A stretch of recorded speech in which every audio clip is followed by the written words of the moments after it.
أعوذ بالله من الشيطان الرجيم. بسم الله الرحمن الرحيم. الحمد لله رب العالمين، والصلاة والسلام على سيدنا محمد وعلى آله وصحبه أجمعين، وبعد.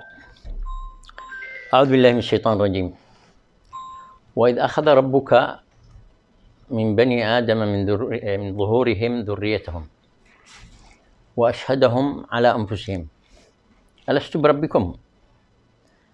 قالوا بلى شهدنا أن تقولوا يوم القيامة إنا كنا عن هذا غافلين، أو تقولوا إنما أشرك آباؤنا من قبل وكنا ذرية من بعدهم أفتهلكنا بما فعل المبطلون. لاحظوا هذه الآية، يقول أهل العلم فيها أنها ميثاق الفطرة. وإذا أخذ ربك من بني آدم من ظهورهم ذريتهم وأشهدهم على أنفسهم ألست بربكم، يعني كذا نحن مخلوقين فطرة نعرف الله. في عندنا كذا برنامج زي ما يقولوا بلت إن من ضمن المصنع. ألست بربكم؟ قالوا بلى. ومش بلى وبس، بلى شهدنا. المسألة قائمة على شهادة. أن تقولوا يوم القيامة، وكأن الله يقول لنا قوبه تقولوا يوم القيامة. أن تقولوا يوم القيامة إنا كنا عن هذا غافلين، أو تقولوا إنما أشرك آباؤنا من قبل وكنا ذرية من بعدهم أفتهلكنا بما فعل المبطلون. وتلاحظوا مع أنه الإنسان هذا مخلوق بميثاق فطرة، يعني في عنده برنامج فطرة داخله يدل على الله سبحانه وتعالى. ومع هذا الله سبحانه وتعالى أقام علينا حجة أكبر، رسل لنا رسل، ما خلاش الأمر فقط على ميثاق الفطرة، أرسل لنا رسل. وتأتي آيات تذكر مثلا في سورة الأنعام كأنها تذكر الرسل بأسمائهم، ليقول بعد ذلك ورسلا قد قصصناهم عليك من قبل ورسلا لم نقصصهم عليك وكلم الله موسى تكليما. طيب الرسل هذون إيش عاملين؟ رسلا مبشرين ومنذرين، لئلا يكون للناس على الله حجة بعد الرسل، وكان الله عزيزا حكيما. يعني لاحظوا مع وجود فطرة داخل الإنسان، خلق الله سبحانه وتعالى هذا الإنسان بفطرة معرفته لله، ومع هذا برضو رسل له رسل حتى لا تكون حجة. يقول له طيب لو كنت أرسلت لنا رسول، الله سبحانه وتعالى قطع هذه الحجة على الناس ورسل الرسل. طيب الرسل هذا ايش قصتهم؟ ايش اجاوا للانسان هذا؟ ايش يشتوا منه بالضبط؟ يعني لاحظوا الانسان قد يحصل له خروج عن الفطره، ولا هو لو بقى على فطرته سيعيش لحظته على مراد الله، واذا عاش لحظته على مراد الله سيحقق كماله البشري. لكن اللي يحصل انه لوجود الشيطان واختلال الإنسان في ظروف معينة يحصل له الخروج عن هذه الفطرة فيرتكب أخطاء. هذه الأخطاء تخرجه عن حالته السوية، يصبح معاهش بالوضع الطبيعي بوضع الفطرة، فالله يرسل رسل. هذون الرسل عموما إيش قالوا للناس؟ قالت لهم رسلهم أفي الله شك فاطر السماوات والأرض يدعوكم ليغفر لكم من ذنوبكم. يعني تصوروا مجموع رسالات الرسل كلها دعوة للإنسان هذا إن الله يقول له تعال صفيك، تعال صلحك، تعال سأعيدك إلى فطرتك. قالت لهم رسلهم أفي الله شك فاطر السماوات والأرض يدعوكم ليغفر لكم من ذنوبكم ويؤخركم إلى أجل مسمى. لاحظوا رد الخلق، قالوا إن أنتم إلا بشر مثلنا فأتونا بسلطان مبين. قالت لهم رسلهم إن نحن إلا بشر مثلكم، صحيح، وما كان لنا أن نأتيكم بآية إلا بإذن الله وعلى الله فليتوكل المؤمنون. وما لنا ألا نتوكل، هذا منطق الرسول، وما لنا ألا نتوكل على الله وقد هدانا سبلنا ولنصبرن على ما آذيتمونا. لاحظوا هذا البعد العجيب، يعني رسل تأتي من الله سبحانه وتعالى رحمة بهذا الإنسان، تدعوه ليصل لكماله، تدعوه ليصل لكماله، فيلاقوا هؤلاء الرسل يلاقوا من الناس هذا أذية. يعني معقول الإنسان يصل إلى هذه الدرجة من الاعتداء على نفسه، يصل إلى هذه الدرجة من الاعتداء على نفسه. وما لنا ألا نتوكل على الله وقد هدانا سبلنا ولنصبرن على ما آذيتمونا وعلى الله فليتوكل المتوكلون. إذن كما ترون الإنسان خطاء ولا خلاف، خطاء ولا خلاف. ولعل قصة آدم عليه السلام تشير لهذا المعنى الواضح. يعني قصة آدم لا تفيد إلا أن الإنسان يخطئ لوجود مخلوق اسمه الشيطان ولحصول قصور عند الإنسان. فخلاصة قصة آدم إنه إبليس عليه لعنة الله لم يستجب لأمر الله، وكانت هذه معصيته، ولكنه لم يرجع إلى الله ويستغفر ويتوب. بينما آدم برضو أخطأ، الشيطان زاد عليه وأخطأ. تصوروا كان الاجتباء والهداية لآدم بعد الخطيئة، كان الاجتباء لآدم بعد الخطيئة، فاجتباه ربه ثم تاب عليه وهدى بعد خطيئته. بل نتخيل كذا الآية اللي تقول اللي ذكرناها قبل شوية يدعوكم ليغفر لكم. أنا تتوقع كذا أنه آدم عليه السلام وأمنا حواء أيضا بعد الخطيئة وحصل لهم ما حصل، ويقول لك كذا إيش نقول لربي؟ يعني إيش نقول له؟ قال لنا لا تأكلوا، وقال لنا هذا عدوكم، ومع هذا وقعنا وعملنا العملة. إيش نقول له؟ أنا أتخيل كذا كأنه يقول له إيش نقول له ذا الحين؟ صوروا الله يقول لهم إيش يقولوا؟ لهذا الشعور الجميل اللي حصل عندهم إنه نحن أخطأنا وعصينا ربنا، إيش نقول؟ لاحظوا هذا الدلال وهذه الرحمة من الله. فتلقى آدم من ربه كلمات فتاب عليه إنه هو التواب الرحيم. فالإنسان الطبيعي ما فيش واحد ما يخطئش، الإنسان الطبيعي يخطئ ولا خلاف. إذا عادوا كذا على حال الفطرة السليمة يحصل له الندم بعد الخطيئة. هذا الندم بذاته شعور يحبه الله سبحانه وتعالى. فلما حصل منهم هذا الشعور وكأنه كذا يقول إيش نقول لله؟ يقول لهم ربي قولوا لي كذا. فتلقى آدم من ربه كلمات فتاب عليه إنه هو التواب الرحيم. إذن الله سبحانه وتعالى خلق الإنسان هذا يخطئ، خلقه يخطئ ولا خلاف، وقال له مش مطلوب منك أكثر من إنك تجي وتعترف بخطأك.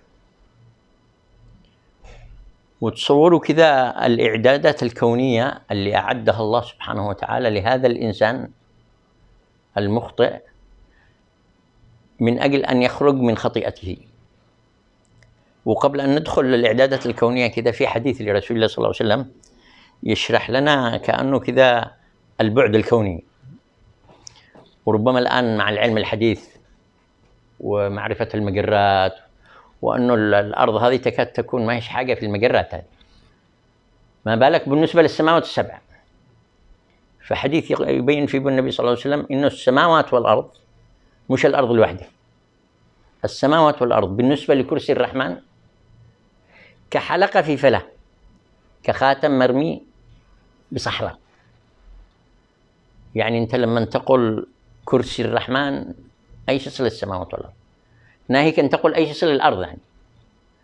ولاحظوا البعد الأكبر وهو الكرسي بالنسبة لعرش الرحمن كحلقة في فلاة، والحديث صحيح صححه الإمام الألباني. هيا أنت تصوروا الآن البعد الكوني هذا اللي النبي صلى الله عليه وسلم يطرح لنا بهذه الألفاظ. ولو دخل واحد الآن العلم الحديث بيشوف فعلا إنه الأرض هذه ما هيش حاجة في إطار المجرة اللي نحن فيه به. أما أن تقرنها بالسماوات المسألة تضيع، تكاد تضيع. فالحديث يقول لك إنه السماوات برمتها السبع والأرض بالنسبة للكرسي كحلقة في فلاة، والكرسي بالنسبة لعرش الرحمن كحلقة في فلاة. طيب أنت الآن لما تقول العرش عن ايش تتكلم؟ ما فيش الا العقل هذا، ما فيش الا يسلم، ما يقدرش يتصور ابعاد العرش هذا. الان البعد العجيب كأثر من آثار رحمة الله ومغفرته للإنسان هذا، النبي صلى الله عليه وسلم أيضا يقول في حديث: أذن لي أن أتحدث عن ملك من ملائكة العرش. يعني العرش هذا له حمله ما بين شحمة أذنه إلى عاتقه مسيرة 700 عام، ويعلم الله 700 عام بأي سرعة. تصوروا الآن أنتم، يعني الله لما يقول لنا إنه في حملة للعرش، والنبي صلى الله عليه وسلم يقول: أذن لي أن أتحدث عن ملك من ملائكة العرش. هذه المخلوقات الجبارة الهائلة إحنا فقط نؤمن بها لأن رسول الله صلى الله عليه وسلم قال ذلك، وإلا العقل ما يستطيعش. نؤمن بها لأن رسول الله صلى الله عليه وسلم قال ذلك. هيا شوفوا الآية دي الآن، وهي: أعوذ بالله من الشيطان الرجيم، الذين يحملون العرش ومن حوله يسبحون بحمد ربهم ويؤمنون به ويستغفرون. لاحظوا، يستغفرون بصيغة المضارعة. المخلوقات الجبارة الهائلة هذه اللي النبي صلى الله عليه وسلم يجيب لنا وصف واحد منهم، يسخرهم الله يستغفروا للمؤمنين ويستغفرون للذين آمنوا. لاحظوا هذه المناجاة لربي: ربنا وسعت كل شيء رحمة وعلما فاغفر للذين تابوا واتبعوا سبيلك وقهم عذاب الجحيم ربنا وأدخلهم جنات عدن التي وعدتهم ومن صلح من آبائهم وذرياتهم. فكذا الواحد حقيقة لما يتخيل أي رحمة لله، إيش رحمة الله، إيش معنى مغفرة الله، تدركوا هنا إيش معنى في الله شك فاطر السماوات والأرض يدعوكم. تعالوا شطهركم، تعالوا شعيد لكم كمالكم البشري، تعالوا شعيدكم إلى فطرتكم لتتحقق إنسانيتكم اللي خلق الله سبحانه وتعالى. يدعوكم فعل مضارع باستمرار. أفي الله شك فاطر السماوات والأرض يدعوكم ليغفر لكم. طيب، والملائكة هذا أثر من دعوة الله هذه: الذين يحملون العرش ومن حوله يسبحون بحمد ربهم ويؤمنون به ويستغفرون بشكل متواصل للذين آمنوا. تقول لا إله إلا الله. من الإنسان هذا عند الله؟ من هذا الإنسان عند الله حتى الله يسخر له هذه الكائنات الذي لا يستطيع العقل إطلاقا أن يستوعبها إلا لأن الله أخبر بذلك ورسوله. طيب، هذا حملة العرش. تصوروا السماوات السبع مليئة بالملائكة برضو. السماوات السبع يعلم الله كم أعداد الملائكة فيها، وكأنه في أثر أو حديث عن النبي صلى الله عليه وسلم إنه ما فيش موضع شبر إلا وفيه به ملك. يعني السماوات السبع هذه مليئة بأعداد الملائكة. تصوروا الملائكة هذه الهائلة بإيش وظفهم الله. تكاد السماوات يتفطرن من فوقهن، أي من حمولة الملائكة التي فوقها. تكاد السماوات يتفطرن من فوقهن والملائكة يسبحون بحمد ربهم ويستغفرون لمن في الأرض، معوش للمؤمن. تدركوا إيش معنى أفي الله شك فاطر السماوات والأرض يدعوكم ليغفر لكم؟ تدركوا ماذا يعني ربنا؟ صوروا لنا ربنا كذا إنه بس إلا ماسك عصا يخابط، إلا يعذب بس يحرق، بينما الله بهذا الجمال دعوة لحظية ويقول لك تعال تعال تعال. الإنسان هو المعرض فقط، الإنسان هو المعرض، أما دعوة الله قائمة على مدار اللحظة. ولاحظوا هذه المخلوقات الجبارة اللي وظفها الله سبحانه وتعالى تستغفر لنا ويستغفرون لمن في الأرض. ولاحظوا تكملة الآية: ألا إن الله هو الغفور الرحيم. أنا الحقيقة يا أبنائي لما نقرأ هذه الآية وبالذات هذا الجزء من الآية كأن الملائكة هذول متجملين جماله من الإنسان الملخبط هذا في الأرض،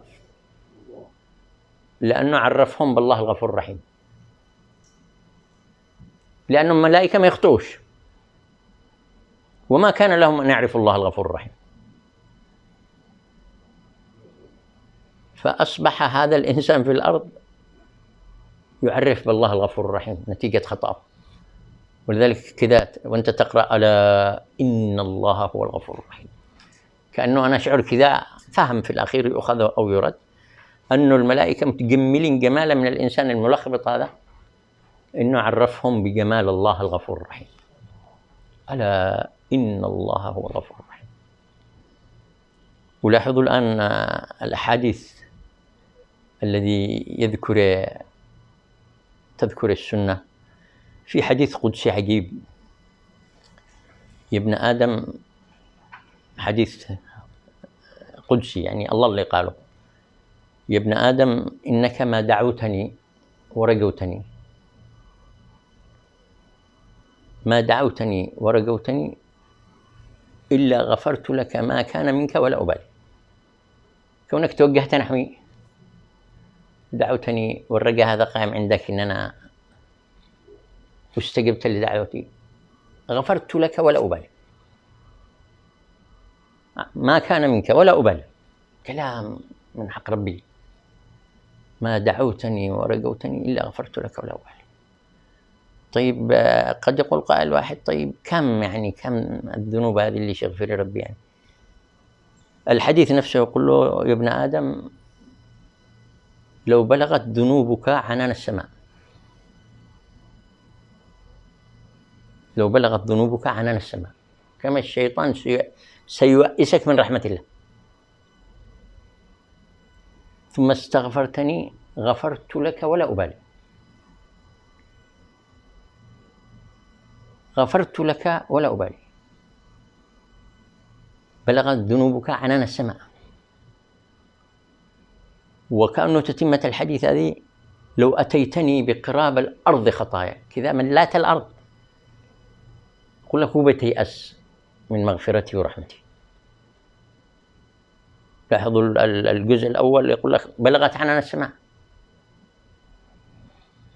وملأت الأرض، لو أتيتني بقراب الأرض خطايا، ثم أتيتني لا تشرك بي شيئا أتيتك بقرابها مغفرة، ثم أتيتني لا تشرك بي شيئا أتيتك بقرابها مغفرة. هذا كلام الله، وهذه أحاديث صحاح، ولا يتوقع من الله غير ذلك، ولا يتوقع من الله غير ذلك. والحديث البديع هذا اللي يبين لنا إنه طيب أنا عصيت الله وما مشيتش على ما يشتي، ولما نجي استغفر له تقول ما يكونش زعلان، يكون زعلان إن أنا عصيته له. يقول لك النبي صلى الله عليه وسلم: أوبى الشيطان يعلق لك هذه الهبالة. الله أشد فرحا، يفرح الله بتوبة، وهذا حديث صحيح أيضا، يفرح الله بتوبة عبده. يعني أجا واحد عصوا وقال له: يا رب أنا آسف. ولاحظوا هذا التشبيه الجميل من رسول الله صلى الله عليه وسلم لبيان كيف يفرح الله سبحانه وتعالى بتوبة عبده. لله أشد فرحا بتوبة عبده حين يتوب من رجل تفلتت ناقته، كان على ظهر ناقته فتفلتت منه وفيها طعامه وشرابه، خلاص الناقة ذهبت، والرجل يقول لك خلاص يعني يئس من وجودها، فاستظل تحت شجرة يائس من، لأنه قد بذل كل المحاولات ما هلش، فاطرح له تحت الشجرة كذا وكأنه نعاس والله أعلم يعني، وفجأة كذا يفتح عينه والناقة قدامه. شوفوا فرح واحد تائه، الناقة حقه راحت وطعامه وشرابه عليها، أنا أتوقع كذا إنه جلس تحت الشجرة يقول لك خلينا نموت هنا بدل الوجع القلب والسيف. ولما نفتح كذا عيونه ونشوف ناقته جنبه يمسكه بالخطام حقه ويقول من شدة فرحه لك الحمد أنت عبدي وأنا ربك. أخطأ من شدة الفرح. تصوروا كذا النبي صلى الله عليه وسلم يقول لك بيش الشيطان زي ما يقول لك يغفر لك بس زعلان منك، يقول لك أبدا أتيت إليه وقد قال لك بالحديث الأول لو بلغت ذنوبك عنان السماء قراب الأرض خطايا، ومش كذا وبس يفرحوا بمجيئك وتوبتك. أنا أظن ما باقيش كلام أكمل من كذا يخلي الواحد ييأس من رحمة الله. وذلك القرآن لما يأتي بهذا النهي لا تقنطوا من رحمة الله، لا تقنطوا من رحمة الله إن الله يغفر الذنوب جميعا. وبهذا الفرح يستقبلك ووظف لك. لاحظوا كم من خلائق في العرش وفي السماوات تستغفر من أجل أن حتى لا ييأسك الشيطان من أنك ترجع إلى الله وتقول له يا رب أنا آسف. وهذا هو كل المطلوب من الإنسان، إنه يرجع إلى الله ويقول له يا رب كان اللي كان وحصل اللي حصل، وذلك إحنا آسفين وراجعين ومسلمين. طيب لاحظوا هذه القصة اللي النبي صلى الله عليه وسلم يروي لنا هي بشكل دراما هكذا. رجل قتل 99 نفس، 99 نفس، وكأنه قتل واحد عابد لكنه ما عندوش معرفة بكمال الله وكمال مغفرته، ويقول له أخي أنا قتلت 99 نفس باقي مجال. يقول مجال قتلت 99 نفس. لاحظوا هذا يا أبنائي ويا إخواني اللي يغلقوا رحمة الله ويؤسوا الخلق من الله وخلونا إحنا خائفين من الله. هذا اللي بس الله يخابط ويعذب ويدخل النار. والله بهذه الرحمة الجميلة وبهذه الدعوة اللحظية الآنية يقول لك تعال لو تكن كيف ما تكن، تعال قبل ما يجيك الموت، تعال وأنا أغفر لك كما رأيت قراب الأرض ولا بلغت عنان السماء ولا. فيقتل غلق المياه. لاحظوا هذا اعتدى على البشرية بالفتوى حقه، لأنه الرجل هذا ما تفرقش عنده إنه يدخل النار ب100 ولا يدخل النار ب1,000,000. يقول لك قد نار. فيذهب الواحد صاحب علم يقول أخي أنا قتلت 100 نفس، كان اللي كان وحصل اللي حصل. فيقول له باب التوبة مفتوح، ما حدش يقدر يقفل المسألة عليك بس أنا أنصحك كذا، كأنه عرف من طبيعة حاله أنه أنت دمك حامي، وأن سوونا بهذه البلاد يكلفك واصل لا تخرج سيفك، لو تذهب إلى منطقة فلان كذا، منطقة هادئة والناس حلوين وبيعينك على أنك تهدى. فالرجل لأنه صادق في توبته قال طيب استجاب ومشى. صوروا كذا ينتهي أجله وعاد وخرج من المنطقة اللي قتل فيه ب100 نفس. فالله سبحانه وتعالى يعمل له هذه الحبكة، هذه الدراما، تجتمع ملائكة العذاب وملائكة الرحمة يختصموا له. ملائكة العذاب يقول إذا قتل 100 نفس، ملائكة الرحمة تقول هذا تاب. فكأنه في الحديث إن لم تكن ذاكرتي إنه الله رسل لهم واحد يقول لهم ايش المسألة، يقولوا كذا وكذا. قال لهم بسيط، طيب قيسوا المسافة من المكان اللي مات فيه إلى البلد اللي خرج منها، والمسافة من المكان اللي مات فيه إلى البلد الذي كان يريد أن يذهب إليها. فإذا كان إلى هذه أقرب يأخذ أنه ملائكة النار، وإذا كان إلى تلك أقرب يأخذ أنه ملائكة الجنة. تصوروا كان عاده أقرب إلى البلاد اللي قتل فيه ب100 نفس. تدركوا إيش معنى رحمة الله؟ يأمر الأرض، الله يأمر الأرض في هذا الاتجاه اللي هو كان قريب أنها تتباعد، ويأمر الأرض في هذاك الاتجاه أنها تتقارب. تخيلوا ربي إيش لما يقبل الإنسان هذا، تتقارب فيجيء ويقيسوا ويجدونه أقرب إلى بلد الرحمة فتأخذه ملائكة الرحمة، فتأخذه ملائكة الرحمة. تدركوا ماذا يعني ربنا؟ ماذا يعني ربنا؟ أنتم تغلطوا ولا خلاف، وربي خلقنا إحنا على الخطأ ولا خلاف، كذا فقط تأدب هذا الأدب واستشعر بخطيئتك وتعال وقول له يا رب أنا آسف. يعني مش مطلوب أكثر من كذا، يعني مش مطلوب أكثر من كذا.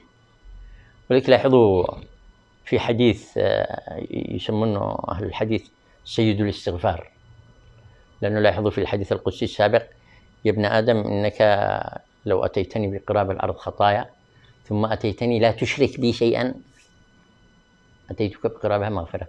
لاحظوا الآن جمال سيد الاستغفار اللي يجيب لنا رسول الله صلى الله عليه وسلم، وألفاظه الرائعة هذه اللي تخلي الإنسان يطرح هذه الطرحة، يقول له يا رب هذا أنا وهذا أنت، اللهم أنت ربي، مقر إنك ربي على ميثاق الفطرة اللي قال لست بربكم، اللهم أنت ربي، لا إله إلا أنت، وأنا موحد لك، موحد، لا إله إلا أنت، خلقتني. لاحظوا هذه الإقرارات الجميلة. وأنا عبدك، وأنا على عهدك ووعدك ما استطعت. حاولت قدر الإمكان حقي، وأنا الحقيقة لما أقول هذا الحديث وأنا أقول كلمة ما استطعت أقول له ما قدرتوش، ما قدرتوش أفي بوعدك يعني، وامشي على ما تشاء، وهذا أنا اللي ما قدرتوش. فهم خاص يؤخذ ويرد. وأنا على عهدك ووعدك ما استطعت. طيب أعوذ بك. لاحظوا الإنسان هنا إيش يعمل؟ يشتكي بنفسه عند من؟ عند ربه. تدرك ماذا يعني ربك إليك؟ تدرك ماذا يعني ربك إليك؟ تشتكي بنفسك عنده. أعوذ بك من شر ما صنعت،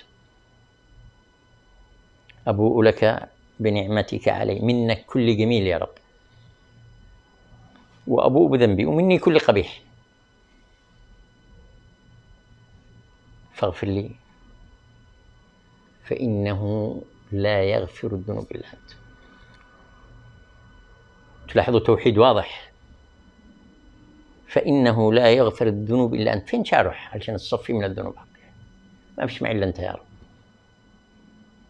كلمات من كلام رسول الله صلى الله عليه وسلم الجامع، والله كذا عندما تقولهن وأنت تستشعر معناها تحس كذا إنك بين يدي الرحمة، بين يدي الرحمة، تحتضنك الرحمة احتضان. اللهم أنت ربي لا إله إلا أنت، خلقتني وأنا عبدك، وأنا على عهدك ووعدك ما استطعت، أعوذ بك من شر ما صنعت، أبوء لك بنعمتك علي وأبوء بذنبي فاغفر لي فإنه لا يغفر الذنوب إلا أنت. لو قالها الواحد بهذا الاستشعار الجميل ومات من ليلته هو دخل رحمة الله كما بين الرسول صلى الله عليه وسلم. فاغفر لي فإنه لا يغفر الذنوب إلا أنت.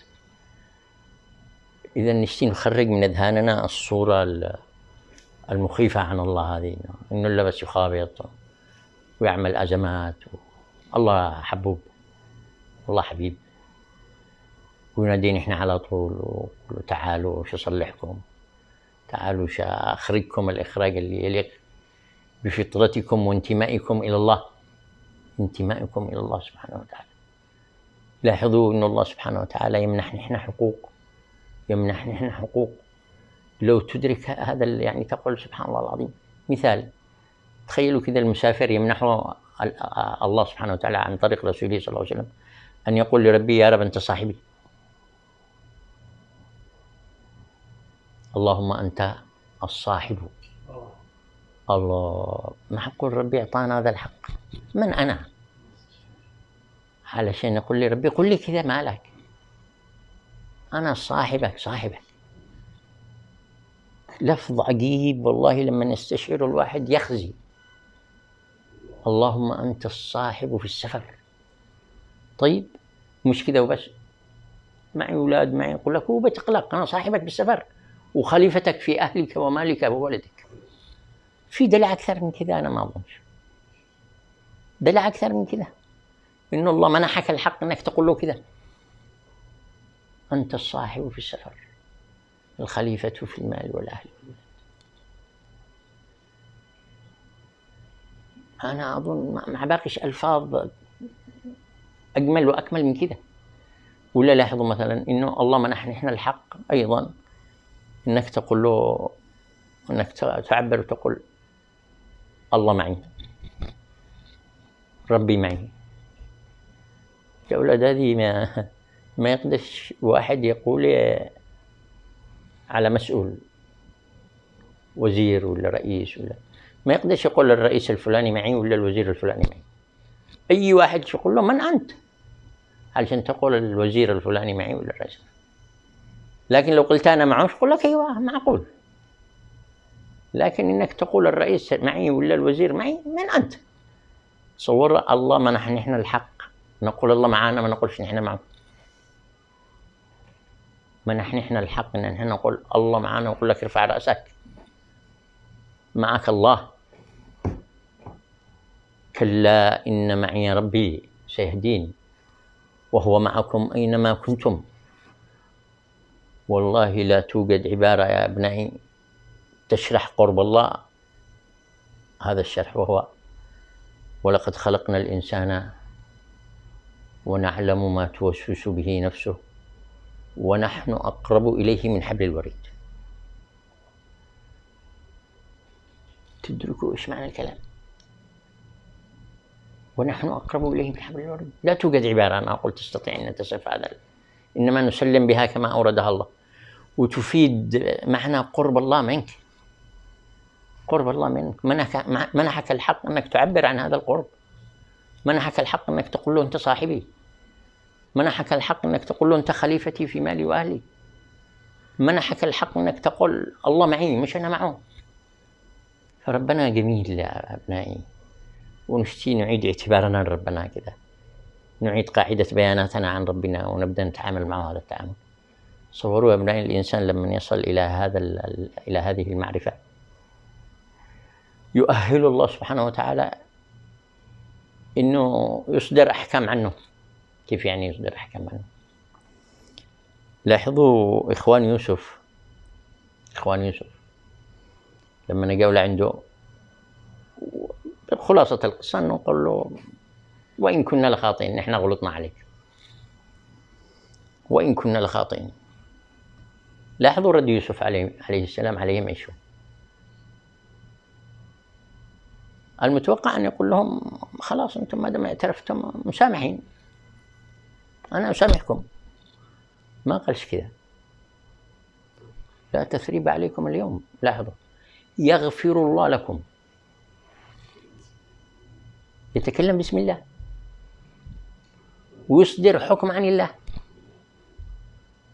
الإنسان بهذا المقام عند الله نعم يغفر الله لكم، وتأخذ بمعنى بسيط وسهل، وهو يقول لك إذا كان أنا اللي رجموا بالبير واهتنتوا بسببهم وابتعتوا عبد واستجنتوا وحصل ما حصل من الأزمات، ما عنديش مضاضة أن أنا سامحهم. ما الشأن بكمال الله سبحانه وتعالى الذي لا تضره معصية العاصي، ولذلك يصدر حكما عن الله. وهنا يأتي التوجيه القرآني هنا لكل أرباب البيوت وآباء الأبناء والبنات، ويقول لهم يا أيها الذين آمنوا إن من أزواجكم وأولادكم عدوا لكم فاحذروهم لا يخرجوكم عن طور الآدمية السوية التي تمثل الله أو تعرف بكمال الله. وإن تعفوا وتصفحوا وتغفروا فإن الله غفور رحيم. فإن الله غفور، يعني التصرف حقكم هذا له معنيين، معنى أدنى ومعنى أعلى. المعنى الأدنى إنه زي ما غفرت أنت للأولاد هذول والزوجة الله يغفر لك ويرحمك. والمعنى الأكمل أنك تعرف بالله الغفور الرحيم، فإن الله غفور رحيم. ولذلك تدركوا هنا الأبناء لما يجي القرآن يقول لهم اذكروا الله كذكركم آباءكم، كانوا مثال للربوبية. لكن تخيلوا الاعتداء على مقام الربوبية، لو الابن يخطئ ولا زوجته تخطئ الله وكل بشيء، وقال القرآن يقول له اذكروا الله كذكركم آباءكم، قل يعني أنت مثله لا تخابط بس وتضارب. وإن تعفوا وتصفحوا وتغفروا فإن الله غفور رحيم. فلا يقفلش علينا باب ربي، باب ربي مفتوح وما هوش مغلق، والدعوة على مدار اللحظة تعالوا ولو كانت ذنوبكم كيفما كانت كما رأيتم من هذه الأحاديث وهذه الآيات. وأظن أنه بهذا التفصيل السهل البسيط يعرف بالله الغفور الرحيم. حبيب الله، حبيب ما هوش إلا مسألة دخل نار وضرب. الله سبحانه وتعالى رحيم وغفور، ويمسح آثار السيئات هذه عند الإنسان. لأنه لاحظوا أي ذنب يعمله الإنسان له ثلاث آثار. الأثر الأول السيئة التي تكتب في الصحيفة. الأثر الثاني أثر يحصل على سيماء الإنسان، يعرف المجرمون بسيماهم. والأثر الثالث نكتة تنكت على القلب. فالغفور سبحانه وتعالى الغفور يمسح السيئة، والعفو يمسح آثار السيئة من القلب ومن الجبين.